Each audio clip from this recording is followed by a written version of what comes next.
ويا قوم ما لي أدعوكم إلى النجاة وتدعونني إلى النار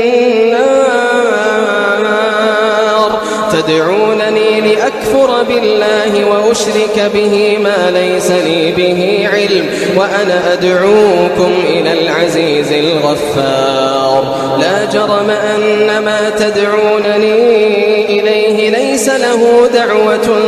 في الدنيا ولا في الآخرة وأن مردنا إلى الله وأن المسرفين هم أصحاب النار فستذكرون ما أقول لكم وأفوض أمري